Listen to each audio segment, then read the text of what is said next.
اللهم صل على محمد وعلى ال محمد كما صليت على ابراهيم وعلى ال ابراهيم انك حميد مجيد. اللهم بارك على محمد وعلى ال محمد كما باركت على ابراهيم وعلى ال ابراهيم انك حميد مجيد. لائق سب احترام بزرگ حضرات،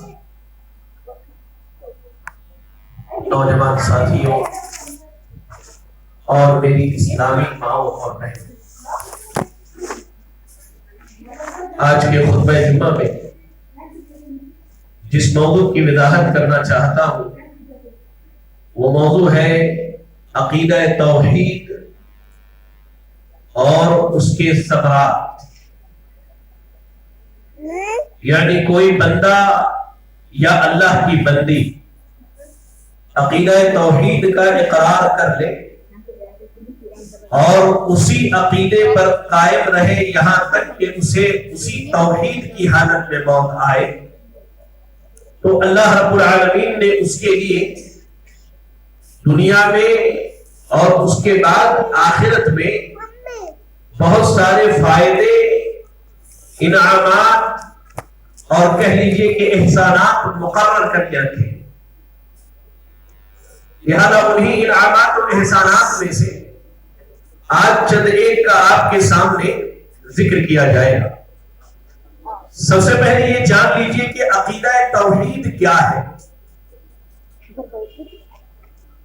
عقیدہ توحید اس کی بنیاد 3 چیزوں پر رکھی گئی ہے. عقیدہ توحید کی بنیاد 3 چیزوں پر رکھی گئی ہے: اللہ کی ربوبیت، اللہ کی الوہیت اور اللہ کے اسماء و صفات پر.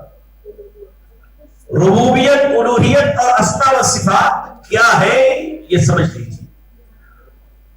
ربوبیت یہ ہے کہ اللہ کو اکیلا خالق مانا جائے، کائنات کی ساری چیزیں اللہ کی مخلوق ہے، انہیں اللہ نے پیدا کیا اور پیدا کرنے میں اللہ کا کوئی شریک اور ساتھی نہیں ہے. اللہ کو تنہا اور اکیلا مالک مانا جائے کہ کائنات اور کائنات کی ساری چیزوں کا مالک یکتا اکیلا تنہا ہے اللہ رب العالمین. اور ایسے ہی اللہ رب العالمین کو کائنات کا اکیلا مدبر مانا جائے کہ کائنات کے اندر جتنی مخلوقات ہیں اور ان کے جو معاملات ہیں، چاہے اس کا تعلق رزق سے ہو، چاہے اس کا تعلق انسان کی مال و دولت سے ہو، چاہے اس کا تعلق بیماری سے ہو، شفا سے ہو، وہ تمام معاملات و امور جن کا تعلق انسانوں سے ہے، ان سب کی تدبیر کرنے والا اللہ ہے اور اکیلا ہے. یہ ربوبیت ہے کہ اللہ کو خالق، مالک اور مدبر ان تینوں چیزوں میں ایک جانا جائے، اکیلا جانا جائے. توحید الوہیت یہ ہے کہ انسان اپنی ان تمام عبادتوں میں جنہیں شریعت نے عبادت قرار دیا ہے، اللہ تعالیٰ کو ایک جانے، اکیلا جانے، تنہا جانے. کیونکہ عبادت تبھی عبادت ہوگی جب اس کے بارے میں قرآن و حدیث کی کوئی دلیل موجود ہو. انسان خود سے اگر کسی چیز کو عبادت بنا لے اور اس پر دلیل موجود نہیں ہے تو وہ بدعت شمار ہوگی، شریعت کی شرعی عبادت شمار نہ ہوگی. لہذا عبادتیں جتنی بھی ہیں، مثال کے طور پر آپ سمجھ لیجئے دعا کرنا، نظر ماننا جسے ہم منت ماننا کہتے ہیں، مدد طلب کرنا، طواف کرنا، رکوع کرنا، سجدہ کرنا، جانور کا ذبح کرنا، امید لگانا، خوف کھانا، نماز، روزہ، زکات، حج، توکل، بھروسہ، جتنی عبادتیں ہیں ان تمام عبادتوں میں اللہ کو یکتا، اکیلا اور تنہا ماننا، یہ عقیدہ توحید کا دوسرا حصہ توحید الوہیت ہے. یعنی اللہ کو اکیلا اور تنہا سچا معبود ماننا. اور اس کے بعد توحید اسماء و صفات، اللہ کے ناموں میں اور اللہ کی صفاتوں میں اللہ کو ایک جاننا. کون سے نام اور کون سے صفات؟ اللہ کے وہ نام جنہیں اللہ نے بتایا ہے، اللہ کے وہ نام جنہیں اللہ نے بتایا ہے، اور اللہ کے وہ نام اور صفات جنہیں اللہ کے نبی صلی اللہ علیہ وسلم نے بتایا ہے. تو ان ناموں میں ان صفاتوں میں اللہ کو ایک جاننا کیسے؟ اس طور پر کہ مخلوق سے اس کی مشابہت نہ دی جائے. جیسے مثال کے طور پر اللہ کی ایک صفت ہے کہ اللہ کا ہاتھ ہے، لیکن ہم یہ کہیں کہ اللہ کا ہاتھ انسانوں کے ہاتھ کی طرح ہے، تو یہ اسماء و صفات کے باب میں بگاڑ کے ہم شکار ہو جائیں گے. اللہ کی جتنی صفاتیں ہیں، اللہ کا ہاتھ ہے، اللہ کا چہرہ ہے، اللہ کے مسکرانے کا ذکر ہے، اللہ کے پیر کا ذکر ہے، حدیثوں کے اندر ان ساری چیزوں کا اقرار کرنا ہے، لیکن اس کی مثال مخلوقوں سے نہیں دینی ہے. کہا کہ اللہ کے اسماء و صفات میں اللہ کو ایک جاننا اس طور پر کہ اللہ کی مثال مخلوق سے نہ دی جائے، اللہ کی تشبیہ مشابہت مخلوق سے نہ بیان کی جائے، اور نہ ہی اللہ کے کسی صفت کی کیفیت بیان کی جائے، اور ایسے ہی اللہ رب العالمین کے کسی صفت کا انکار بھی نہیں کرنا چاہیے. لہذا یاد رکھیں، عقیدہ توحید تین چیزوں کا مجموعہ ہے.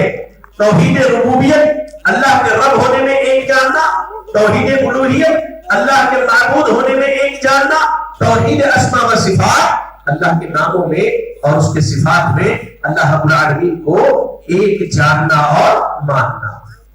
اب اگر کوئی بندہ توحید کے ان تینوں قسموں کا اقرار کر لے اور ان کے حق کو ویسے ہی ادا کرے جیسے اللہ کے نبی صلی اللہ علیہ وسلم نے ادا کیا اور ادا کرنے کا حکم دیا، اور جیسے اللہ تعالیٰ نے قرآن میں ہم سے ان صفات کا مطالبہ کیا ہے، تو انسان اہل توحید میں شمار ہوگا، بندہ موحد ہوگا، ایک اللہ کی عبادت کرنے والا ہوگا. اب اگر آپ کے پاس عقیدہ توحید ہے، یعنی آپ اللہ کے رب ہونے میں، اس کے معبود ہونے میں اور اس کے اسماء و صفات میں اللہ کو ایک جانتے ہیں اور کائنات کے کسی مخلوق کو شریک نہیں کرتے ہیں، تو یاد رکھیے کہ آپ کے لیے اللہ تعالیٰ نے بہت سارے ایسے فائدے بیان کیے ہیں جن فائدوں سے ہم اور آپ دنیا اور آخرت میں فائدہ اٹھا سکتے ہیں. آئیے پہلے میں آپ کے سامنے عقیدہ توحید کے ان فوائد کا ذکر کروں جو دنیا میں ایک بندے کو حاصل ہوتی ہے. ان میں سب سے پہلی چیز یہ ہے کہ انسان پوری زندگی جو عمل کرتا ہے وہ اگر اس کے پاس عقیدہ توحید ہے تو اللہ تعالیٰ اس کے سارے اعمال کو قبول کر لیتا ہے. یاد رکھیں، اور ہماری زندگی کا مقصد بھی جمعہ میں سویرے آنا، جمعہ کی نماز کے لیے آنا، 5 وقتہ نمازوں کی پابندی کرنا، اس کا بنیادی مقصد ہی یہی ہوتا ہے کہ اللہ تعالیٰ ان عبادتوں کو قبول کر لے. اور یاد رکھیں، عبادتوں کی قبولیت کی بنیاد عقیدہ توحید پر ہے. اگر انسان کا عقیدہ توحید ہے تو اس کی زندگی کی ساری عبادتوں کو اللہ تعالیٰ قبول کر لے گا. اس کی نمازیں بھی قبول، اس کے روزے بھی قبول، اس کے زکات بھی قبول، اس کے صدقات بھی قبول، اس کے حج کو اللہ قبول کرے گا، اور جتنی عبادتیں وہ کرتا ہے اللہ ساری عبادتوں کو قبول کر لے گا عقیدہ توحید کی بنیاد پر. اور اگر عقیدہ توحید میں بگاڑ آ جائے تو اللہ تعالیٰ کسی عمل کو قبول نہیں کرے گا. آپ پڑھیے صحیح مسلم کی حدیث پڑھیے، اللہ کے نبی صلی اللہ علیہ وسلم فرماتے ہیں کہ اللہ تعالیٰ نے فرمایا انا اغنى الشركاء عن الشرك من عمل عملا اشرك فيه معي غيري تركته وشركه. کہا اللہ کے نبی صلی اللہ علیہ وسلم نے، اللہ تعالیٰ نے فرمایا کہ جو لوگ شریک اور شرک کرتے ہیں میں ان سب سے بیزار ہوں. اس طور پر کہ اگر کوئی آدمی عمل کر لے، کوئی بھی عمل کرتا ہے وَأَشْرَكَ فِيهِ مَعِيَ غَيْرِي، اور اس عمل میں میرے ساتھ کسی اور کو شریک کر لیتا ہے، میرے ساتھ کسی اور کو شریک کر لیتا ہے. جی ہم نماز میں اقرار کرتے ہیں إِيَّاكَ نَعْبُدُ وَإِيَّاكَ نَسْتَعِينُ، اللہ ہم تیری عبادت کرتے ہیں اور تجھے ہی سے مدد مانگتے ہیں، لیکن نماز کے بعد ہمارا یہ کلمہ اس طور پر بدل جاتا ہے کہ اللہ ہم تیری بھی عبادت کرتے ہیں اور تجھ سے بھی مدد مانگتے ہیں. یا سمجھ لیجیے، ہے اصل کی تیری ہی عبادت تجھ ہی سے مدد، ہم نے بدل کے کیا تیری بھی عبادت اور تجھ سے بھی مدد، ورنہ ہم اہل قبر سے مدد نہ مانگتے، ہم اہل قبر سے مدد نہ مانگتے، قبر والوں سے اولاد نہ مانگتے، قبر والوں کے یہاں رزق کے حصول کے لیے نہ دیتے. رزق اولاد دینا، بیماری سے شفا دینا، یہ سارے کام اللہ کے ہیں، یہ سارے کام اللہ کے، یہی تو رب ہے، یہی تو اس کا رب ہونا ہے، اس میں اسے ایک ماننا ہے۔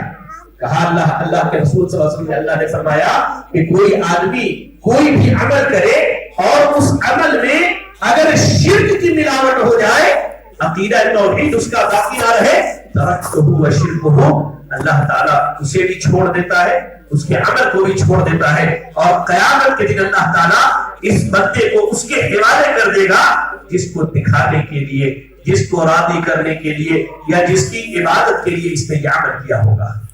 ایسے ہی عقیدہ توحید میں اگر بگاڑ آ جائے تو اللہ تعالیٰ کسی کے عمل کو قبول نہیں کرے گا، کسی کے، اس طرح کو یاد رکھے گا، چاہے وہ وقت کا نبی ہی کیوں نہ ہو، وقت کا نبی ہی کیوں نہ ہو، اگر اس نبی کے عقیدے میں بھی بگاڑ ہو جائے، عقیدہ توحید میں خرابی آ جائے، تو اللہ تعالیٰ اس نبی کی بھی عبادت قبول نہیں کرے گا۔ آپ پڑھیں نا قرآن مجید کی تلاوت کیجیے، سورۃ الزمر پڑھیے، آیت نمبر 65 میں اللہ رب العالمین نے فرمایا وَلَقَدْ أُوحِيَ إِلَيْكَ وَإِلَى الَّذِينَ مِنْ قَبْلِكَ لَئِنْ أَشْرَكْتَ لَيَحْبَطَنَّ عَمَلُكَ وَلَتَكُونَنَّ مِنَ الْخَاسِرِينَ۔ اللہ نے کہا اے نبی، ہم نے آپ کی طرف یہ پیغام بھیجا ہے، ہم نے آپ کی طرف یہ وحی کی ہے کہ اگر، اور آپ سے پہلے نبیوں کو بھی اس بات کی خبر دی ہے، واضح طور پر اللہ نے کہہ دیا اے نبی، ہم نے یہ بات آپ کو بھی بتلائی اور آپ سے پہلے نبیوں کو بھی بتلائی، لئن اشرکتا، اگر شرک کر لیا، اگر شرک کر لیا، اگر شرک کر لیا، عقیدہ توحید میں بگاڑ آ گیا، لَيَحْبَطَنَّ عَمَلُكَ، آپ کے پوری زندگی کے اعمال کو اللہ تعالیٰ برباد کر دے گا، وَلَتَكُونَنَّ مِنَ الْخَاسِرِينَ، صرف یہی نہیں ہوگا کہ اعمال برباد ہوں گے، بلکہ قیامت میں آپ خسارہ اٹھانے والوں میں سے ہوں گے، اور قیامت کے دن دو ہی باتیں ہوں گی، اگر آدمی فائدہ اٹھائے گا تو جنت کی صورت میں، اور خسارہ اٹھائے گا تو گھسیٹ کر کے جہنم میں ڈال دیا جائے گا۔ اس لیے میرے بھائی، عقیدہ توحید پر قائم رہیے، اللہ کی نعمت اگر اللہ نے دی ہے اس پر ڈٹے رہیے، پوری زندگی ہم جو اعمال کرتے ہیں، ہم جو عمل کرتے ہیں، اس کی قبولیت کی سب سے بنیادی وجہ اور سبب یہ ہے کہ اگر آپ عقیدہ توحید پر ہے تو اللہ تعالیٰ سارے اعمال کو قبول کر لے گا، اور اگر عقیدے میں بگاڑ آ جائے، خرابی پیدا ہو جائے، تو اللہ تعالیٰ کسی عمل کو قبول نہیں کرے گا۔ آج اہل حدیثوں کے یہاں بھی عقیدے میں بگاڑ ہے، اہل حدیثوں کے یہاں بھی عقیدے میں بگاڑ ہے۔ بعض لوگ جو اہل حدیث ہونے کا دعویٰ کرتے ہیں، ہمارے بھائی تعویذ کرنے کا استعمال کرتے ہیں، ہمارے نوجوان ہاتھوں میں کڑا پہنتے ہیں، پیروں میں دھاگے باندھتے ہیں، یہ ساری چیزیں اللہ پر بھروسہ اور توکل کے خلاف ہے، جو آپ کے عقیدے میں بگاڑ کا سبب ہے۔ اس سے توبہ کیجیے، اس سے توبہ کیجیے، پلٹ آئیے اللہ کی طرف، لوٹ آئیے اللہ کی طرف، ورنہ یقین جانیے ہم یہ گمان کرتے رہے کہ ہم عقیدہ توحید والے ہیں اور ساتھ میں شرک کے چور دروازوں کو بھی کھول لیں، تو اللہ رب العالمین قیامت کے دن ہمارے اعمال کو ہمارے منہ پر دے ڈالے گا، اور اللہ کسی عمل کو قبول نہیں کرے گا، اللہ کسی عمل کو قبول نہیں کرے گا۔ ایسے عقیدہ توحید کے فائدوں میں دوسرا اور اہم فائدہ جس کا دنیا سے تعلق ہے، اگر انسان عقیدہ توحید پر مرتا ہے تو اللہ تعالیٰ اپنی رحمت سے اس کے پچھلے سارے گناہوں کو معاف کر دے گا۔ یہ دنیاوی فائدہ ہے۔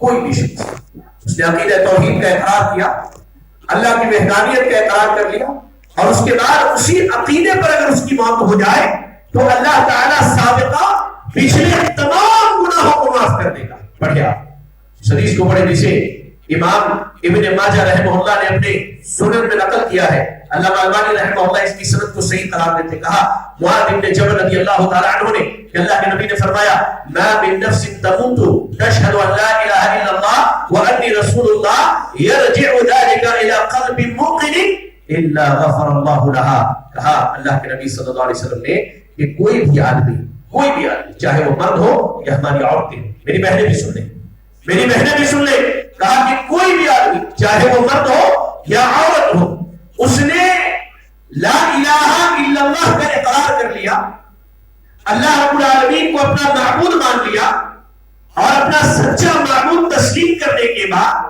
اس کی عبادت میں کسی کو شریک نہ کیا، جی ہاں جملہ یاد رکھیے گا، اس کی عبادت میں کسی کو شریک نہ کیا، مشکل کشا، حاجت روا، گنج بخش، غریب نواز، داتا، غوث اعظم، یہ اللہ کے علاوہ کسی اور کو نہیں مانا اس نے، اور اسی پر اس کی موت ہوئی۔ اور اتنا ہی نہیں، کہا وَأَنِّي رسول اللہ، اور اللہ کے رسول صلی اللہ علیہ وسلم کو اللہ کا بندہ اور اس کا رسول مانتے ہیں۔ جی ہاں، لا الہ الا اللہ کے اقرار کے ساتھ محمد رسول اللہ صلی اللہ علیہ وسلم کو آخری نبی اور رسول مانتے ہیں۔ اور یہاں عقیدے کے ایک اہم مسئلے کی وضاحت کروں۔ ہم بچپن سے سنتے آتے ہیں کہ اللہ تعالیٰ اپنے رب ہونے میں اکیلا ہے، اس کا کوئی شریک نہیں ہے۔ تو یہ بھی سن لیں کہ میرے نبی امام کائنات جناب محمد رسول اللہ صلی اللہ علیہ وسلم اپنے نبی اور رسول ہونے میں اکیلے ہیں، ان کا کوئی شریک نہیں ہو سکتا، کوئی شریک نہیں ہو سکتا۔ اللہ نے نبی کو خاتم النبیین بنایا ہے، نبیوں کے سلسلے کو آپ پر ختم کر دیا۔ اب بعد میں آنے کے بعد کوئی چاہے وہ مسیلمہ کذاب ہو، اسود عنسی ہو، مختار بن عبید ثقفی ہو، یا مرزا غلام احمد قادیانی ہو، یہ سارے کے سارے زندیق ہیں، کافر ہیں، جنہوں نے اپنے نبی ہونے کا دعویٰ کیا ہے۔ واللہ یہ نبی ہونے کا دعویٰ کرنے والے یہ کافر ہے، مرتد ہے، زندیق ہے۔ اور سنو اہل حدیثوں، تمہیں کہتا ہوں، یہ تمہاری اہل حدیثیت کا تقاضا ہے کہ تم قادیانیت سے دور رہو، قادیانیت سے دور رہو۔ اہل قادیانیت سے اپنے تعلقات استوار نہ کرو، اپنے معاملات استوار نہ کرو، نہ اپنی بیٹیاں دو، نہ ان کے گھر سے تم بیٹیاں لے کر کے آؤ۔ یہ کھلی ہوئی بات ہے، یاد رکھنا۔ نہ وہ ایمان والے ہیں، نہ وہ مسلمان ہیں، نہ ان کا ایمان اللہ کیا معتبر ہے۔ کیوں؟ جس طرح میرا رب اپنے رب ہونے میں، اپنے معبود ہونے میں اور اپنے اسماء و صفات میں اکیلا ہے، اللہ کی قسم میرے نبی بھی ویسے ہی نبی ہونے میں اور رسول ہونے میں یکتا ہے، اکیلا ہے، تنہا ہے۔ آپ کا کوئی شریک نہیں ہو سکتا، کوئی شریک نہیں ہو سکتا۔ نہ ابو بکر، نہ عمر، نہ عثمان، نہ علی، ساری کائنات مل کر میرے نبی کے قدموں کے دھول کے برابر نہیں ہو سکتی، چاہے وہ میرے نبی کی نبوت میں شریک ہو جائے، چاہے وہ میرے نبی کی نبوت میں شریک ہو جائے۔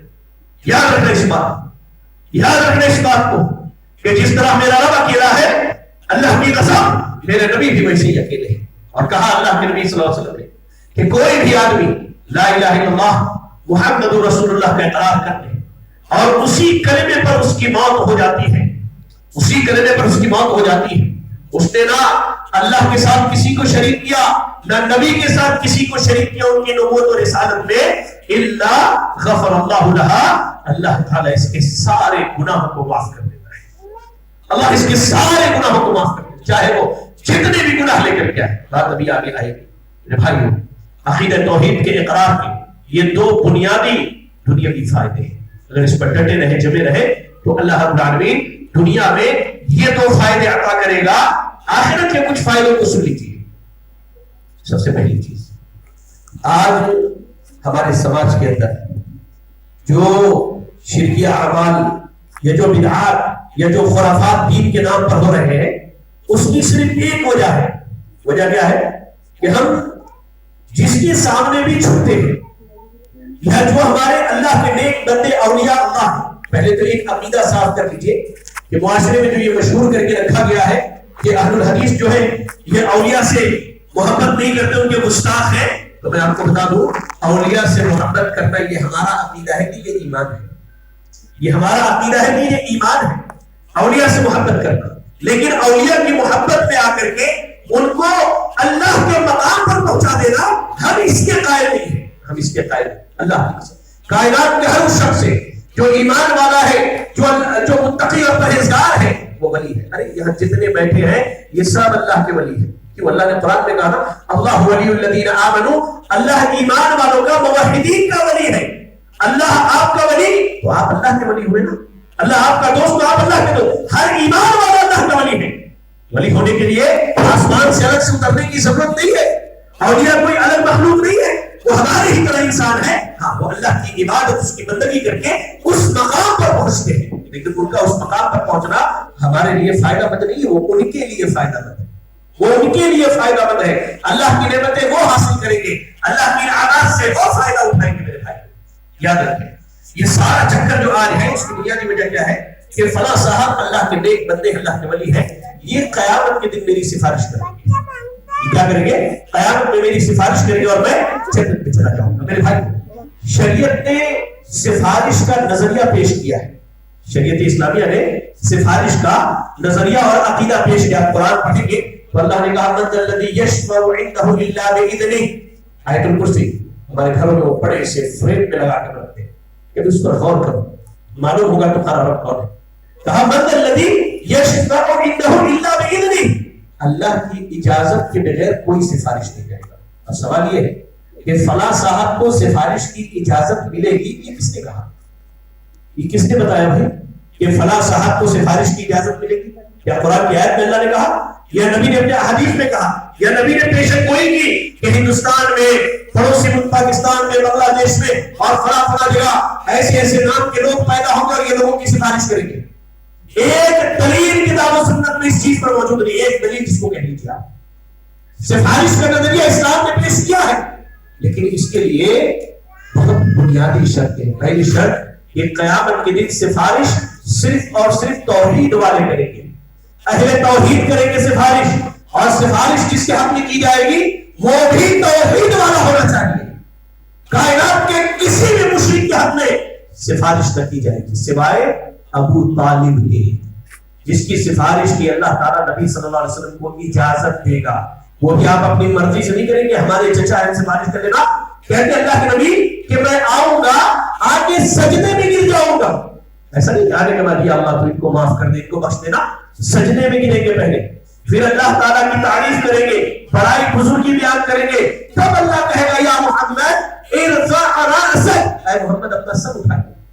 سر تعطا، مانگیے کیا چاہیے آپ کو دیا جائے گا. واشفع تشفع، سفارش کیجیے آپ کی سفارش قبول کی جائے گی.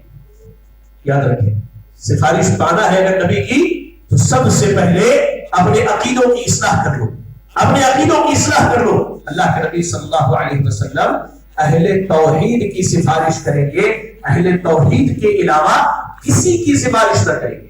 یقین نہ آئے سنو، صحیح بخاری کی حدیث ہے، صحیح بخاری کی حدیث ہے. راوی حدیث ابو ہریرہ رضی اللہ تعالی عنہ ہے. کہتے ہیں میں نے اللہ کے نبی سے کہا من اسعد الناس بشفاعتک یوم القیامت. کہا ہے اللہ کے رسول صلی اللہ علیہ وسلم لوگوں میں وہ خوش نصیب آدمی کون ہوگا جس کی آپ قیامت کے دن سفارش کریں گے. لا الہ الا اللہ. اللہ سے دعا کیجیے یا اللہ ہم سب کو نبی کی سفارش کا حقدار بنانا. آمین. کہا کہ اے اللہ کے رسول لوگوں میں وہ خوش نصیب کون ہے جس کی آپ سفارش کریں گے. کہا اللہ کے نبی صلی اللہ علیہ وسلم نے اے ابو ہریرہ آپ کو جس طرح دین سیکھنے کا شوق ہے مجھے احساس تھا کہ یہ سوال آپ ہی پوچھئے گا. اس کے بعد اللہ کے نبی صلی اللہ علیہ وسلم نے کہا اسعد الناس بشفاعت یوم القیامت من قال لا الہ الا اللہ خالصا من قلبہ اور نفسہ. کہا کہ قیامت کے دن میری سفارش کا سب سے زیادہ حقدار کون ہوگا جس نے لا الہ الا اللہ کا اقرار سچے دل سے یا سچے من سے کیا ہو. اقرار کے بعد اللہ کی وحدانیت میں، اللہ کی ایکتائی میں، اللہ کی عبادت میں، اللہ کی الوہیت میں، اللہ کی ربوبیت میں اور اللہ کے اسماء و صفات میں کائنات میں سے کسی کو شریک نہ بنایا ہو، اس کا ساجی نہ بنایا ہو، اس کا پارٹنر نہ بنایا ہو. یہ سب سے پہلا فائدہ عقید توحید کا جو قیامت کے دن اہل توحید کو ملنے والا ہے وہ یہ کہ اللہ تعالیٰ نبی صلی اللہ علیہ وسلم کو اجازت دے گا سفارش کرنے کی، وہ بھی کس کے لیے؟ توحید والوں کے لیے. اس کے بعد دوسرا فائدہ بڑا بہترین فائدہ ہے وہ یہ کہ اللہ تعالیٰ قیامت کے دن یہ اعلان کر دے گا جس کے لیے توحید والوں کے لیے. اللہ اعلان کر دے گا کہ سنو یہ وہ بندہ ہے اس کے خاندان والے اس کے دشمن ہو گئے صرف توحید والا ہونے کی وجہ سے. اس کے رشتہ داروں نے بائیکاٹ کر دیا کہ یہ قبروں پر نہ چھوٹتا تھا. اس کے سجدے، اس کی نظر و نیاز، اس کی دعائیں، اس کی فریادیں سب مجھ سے ہوتی تھی. اللہ اعلان کرے گا سنو یہ وہ بندہ ہے جس نے سارے جہاں سے تعلق توڑ لیا صرف مجھ سے تعلق جوڑنے کے لیے. جاؤ آج میں یہ اعلان کرتا ہوں کہ میں اس بندے سے راضی ہوں. انسان کی زندگی کا سب سے بڑا مقصد کہ اللہ اس سے راضی ہو جائے. اللہ کی قسم یہ صرف اور صرف عقیدہ توحید کے ذریعے حاصل ہو سکتا ہے. آپ پڑھیں وہ حدیث اللہ کے نبی صلی اللہ علیہ وسلم نے ارشاد فرمایا، جامع ترمذی کی روایت میں کہا ثوبان رضی اللہ تعالیٰ عنہ نے کہ جس نے شام کے وقت اور صبح کے وقت کہا رضیت باللہ ربا، دیکھو وہ دعا وہاں لکھی ہوئی ہے، صبح شام کی دعا لکھی ہوئی ہے، کہا رضیت باللہ ربا وبالاسلام دینا وبمحمد صلی اللہ علیہ وسلم نبیا، کہا کہ میں اس بات سے راضی ہوں کہ میرا رب اللہ ہے، لا الہ الا اللہ کا اقرار میں نے کیا ہے، اللہ کی عبادت میں اب کسی کو شریک نہیں کر سکتا، میں یہ نہیں کہتا کہ اللہ اولاد تو دیتا ہے اور وہ بھی دیتے ہیں، اللہ نظر و نیاز تیرے نام پر اور ان کے نام پر بھی، اللہ جانور تیرے لیے ذبح اور ان کے نام پر بھی ذبح، کہا کہ رضیت باللہ ربا، میں راضی ہوں کہ میرا رب اللہ ہے، میرا رب اللہ ہے، وبالاسلام دینا، اور میں راضی ہوں کہ میرا دین دین اسلام ہے، وبمحمد النبی، اور میں راضی ہوں کہ میرے نبی محمد صلی اللہ علیہ وسلم ہے۔ میں اس بات سے راضی نہیں کہ کوئی بات کے دور میں آ کے یہ کہہ لے کہ میں بھی نبی ہوں، میرا نام بھی احمد ہے، کائنات کے رب کی قسم ہے، وہ کائنات کے جھوٹوں میں سے سب سے بڑا جھوٹا ہے، وہ دجالوں میں سے دجال ہے، وہ کذابوں میں سے کذاب ہے جو نبی کے بعد یہ دعویٰ کرے کہ میں بھی نبی ہوں، میں ذل نبی ہوں، میں نبی کا حصہ بن کر کے آیا ہوں، نبی کی تعلیمات پہنچانے آیا ہوں، نہ وہ جھوٹا ہے، وہ جھوٹا ہے، وہ کذاب ہے، وہ جھوٹا ہے، وہ کذاب ہے، وہ اسلام میں داخل نہیں ہے، اور اس کا دین اسلام نہیں بلکہ دین اسلام کے مقابلے میں انگریزوں کی سازش سے کھڑا کیا گیا ایک دین ہے، ایک مذہب ہے جو اسلام کی بنیادوں کو کھوکھلی کرنے کے لیے کھڑا کیا گیا تھا، یاد رکھیں، اسلام کی بنیادوں کو کھوکھلا کرنے کے لیے کھڑا کیا گیا تھا، کہا یہ تین باتیں کہہ دے کہ میرا رب اللہ ہے، میرا دین اسلام ہے اور میرے نبی محمد صلی اللہ علیہ وسلم ہے، آگے کہا اللہ کے نبی صلی اللہ علیہ وسلم کہا حقا علی اللہ ان یرضیہ، کہا کہ جب یہ بندہ یہ تین باتیں کہہ دیتا ہے اور اللہ کی عبادت میں کسی کو شریک نہیں کرتا تو اللہ پر یہ واجب ہے کہ اللہ تعالیٰ اس سے راضی ہو جائے، اللہ پر واجب ہے کہ اللہ تعالیٰ اس سے راضی ہو جائے۔ اللہ راضی کہاں ہوگا؟ اللہ اہل توحید سے راضی کہاں ہوگا؟ لا الہ الا اللہ۔ اس تعلق سے ایک حدیث میں آپ کو سناؤں، صحیح بخاری اور صحیح مسلم کی حدیث ہے، کہا ابو سعید خدری رضی اللہ تعالیٰ عنہ، میرا نوجوان ہوتا تھا دھیان سے سنو اس حدیث، دھیان سے سنو اس حدیث، میری بہنیں بھی سنیں، کہا ابو سعید خدری رضی اللہ تعالیٰ عنہ نے کہ جب تمام اہل توحید کو جنت میں داخل کر دیا جائے گا تو اللہ تعالیٰ اس سے پوچھے گا ہر رضی تو اے میرے بندو تم اپنے رب سے راضی ہو چکے ہو؟ لا الہ الا اللہ۔ سوچی وہ منظر کہ جس رب کی عبادت کے لیے خاندان والوں نے ہم سے ناراضگی کا اظہار کیا، سماج والوں نے ہمارا بائی کاٹ کیا، رشتہ داروں نے رشتے توڑ لیے، لا الہ الا اللہ۔ کہتا ہوں اس باپ کی عظمت کو سلام ہے جو غیر اہل حدیثوں میں اپنی بچیوں کا نکاح نہیں کرتے، واللہ اس باپ کی عظمت کو سلام ہے کہ وہ چاہتے ہیں کہ وہ اللہ کی رضامندی حاصل کریں۔ کہا کہ اللہ تعالیٰ پوچھے گا ہر رضی تو اے میرے بندو کیا تم مجھ سے راضی ہو گئے؟ تو بندے کہیں گے ما لنا نرضى یا ربنا وقد اعطيتنا ما لم تؤت احدا من خلقك۔ کہا اللہ ہم کیوں نہیں راضی ہو؟ اللہ تو نے تو ہم نے وہ نعمتیں دی ہیں کہ ہم سے پہلے مخلوقات میں سے کسی کو ایسی نعمت نہیں دی، کسی کو ایسی نعمت نہیں دی۔ لا الہ الا اللہ، لا الہ الا اللہ۔ اس کے بعد اللہ تعالیٰ کہے گا الا ارجیکم افضل من ذلک، کہے گا اللہ تعالیٰ اے میرے بندو یہ جو جنت کی نعمت سے تم فائدہ اٹھا رہے ہو میں تمہیں اس سے بھی زیادہ افضل نعمت دوں گا، اس سے بھی اعلیٰ نعمت دوں گا، ایسی نعمت کہ جس کی مثال نہیں بیان کی جا سکتی۔ اہل جنت کہیں گے ایو شیء افضل من ذلک، اے اللہ اب جنت کی نعمتوں سے بڑھ کر کے کون سی نعمت ہو سکتی ہے؟ تو اللہ تعالیٰ کہے گا احل علیکم رضوانی فلا اسخط علیکم بعدہ ابدا۔ اللہ کہے گا اے میرے جنتیوں، اے میرے بندو احل لکم رضوانی، چاہو آج میں اعلان کرتا ہوں کہ میں تم سے راضی ہو گیا۔ اللہ کہے گا کہ تمہاری عقیدہ توحید کی وجہ سے، توحید پر جمے رہنے کی وجہ سے احل لکم رضوانی، آج میں نے اپنی رضا کو حلال کر دیا، میں تم سے راضی ہوں۔ فلا اسخط علیکم ابدا، آج کے بعد، یا کہا فلا اسخط علیکم بعدہ ابدا، کہا آج کے بعد میں تم سے کبھی ناراض نہیں ہوں گا، ناراض نہیں۔ اہل توحید یہ دنیا کی سب سے بڑی نعمت توحید، اور اس نعمت پر اگر ڈٹے رہے جمی رہے تو جنت کی سب سے بڑی نعمت ملے گی کہ اللہ اعلان کر کے کہے گا اے میرے بندو میں تم سے راضی ہوں، آج کے بعد میں تم سے کبھی ناراض نہیں ہوں گا۔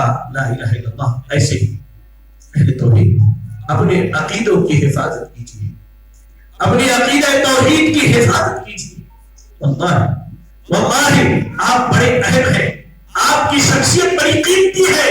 اپنے عقیدوں کو، اپنے عقائد کو غیروں کے عقائد کے ساتھ ملا کر کے تباہ و برباد نہ کیجیے، چاہے وہ عقائد اخوانیت کے ہو، چاہے وہ عقائد رافضیت کے ہو، چاہے وہ عقائد بدعت و خرافات کے ہو، یا وہ عقائد تقلید کے ہو۔ ان عقائد کے ساتھ اپنے عقیدہ توحید کو ختم کر کے اپنی زندگی اور بعد کی زندگی کو تباہ و برباد نہ کیجیے۔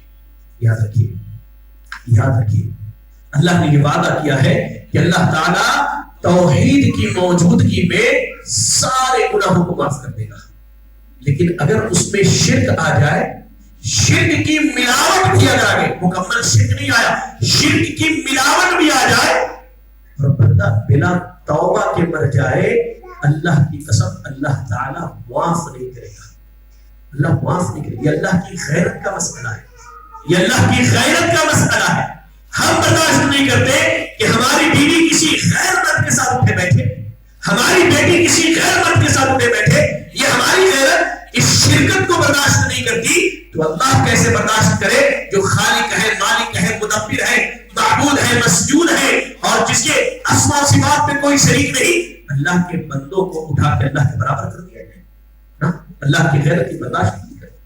سنیں، آخرت کے فائدوں میں ایک بڑا فائدہ یہ ہے، یہ آسمان جہاں تک ہماری نگاہ جاتی ہے، اگر اس آسمان کے برابر بھی ہم گناہ کر کے جاتے ہیں، لیکن اعمال میں عقیدہ توحید ہے، تو اللہ اپنی رحمت سے ان گناہوں کو بھی معاف کر دے گا، ان گناہوں کو بھی معاف کر دے گا۔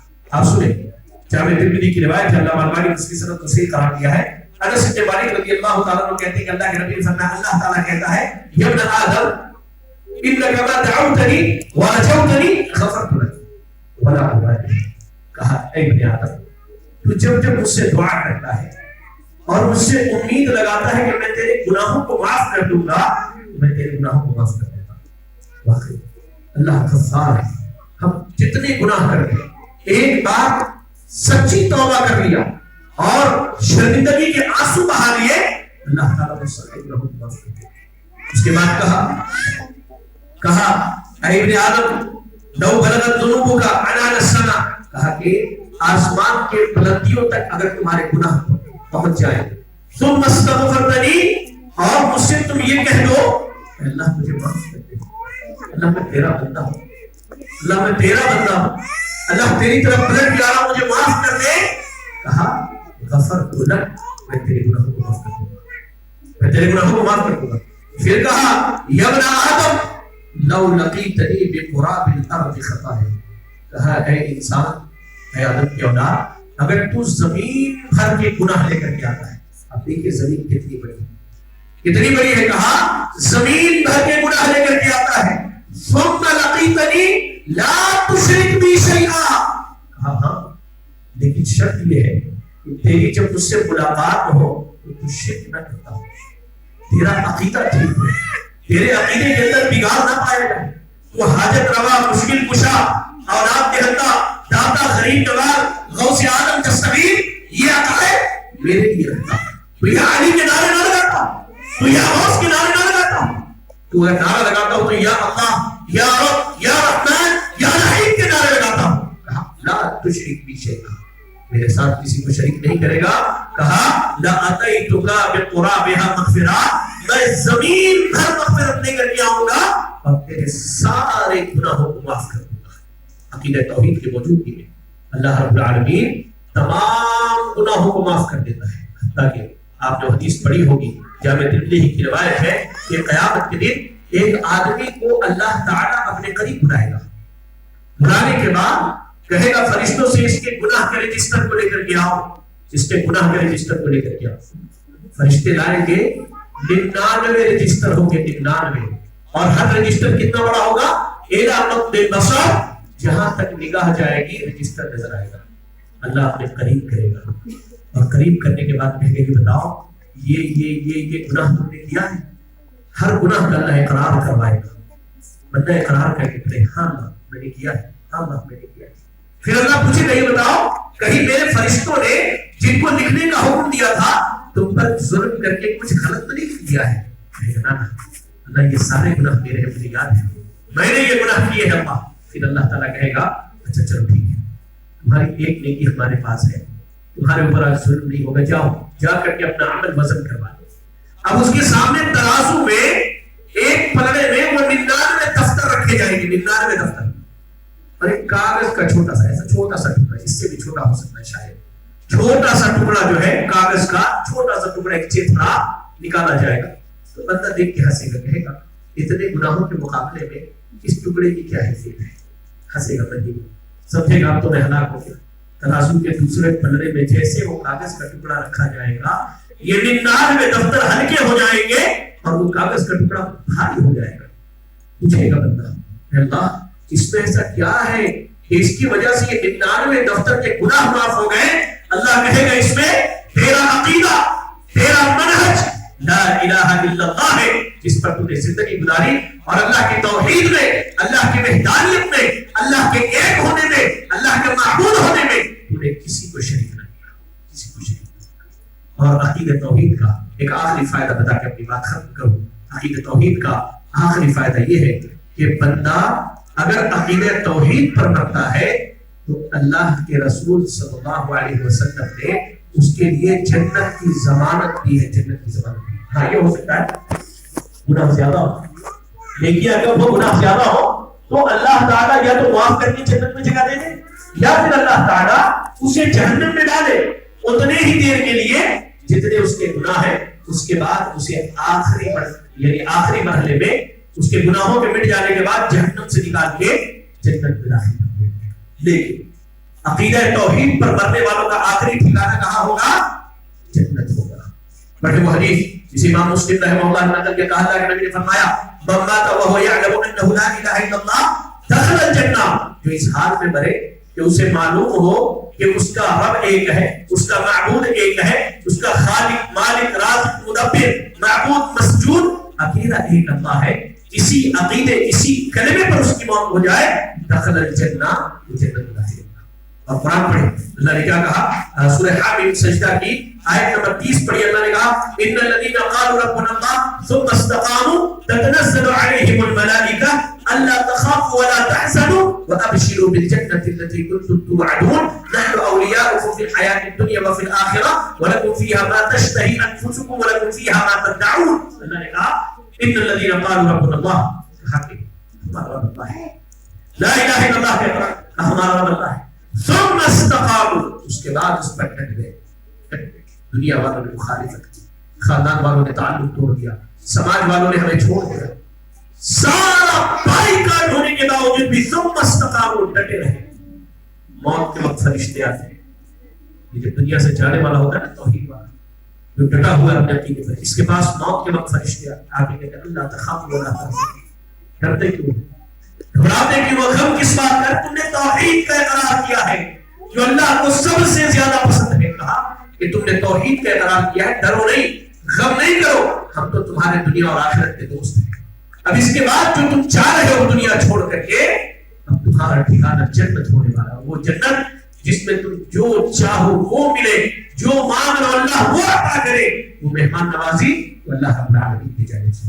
لیکن میرے بھائی ایک بنیادی بات یاد رکھیں, صرف عقیدہ توحید کا اقرار کر کے ٹیک لگا لینا, عمل نہ کرنا, یہ ہمارے لیے وبال جان ہو سکتا ہے.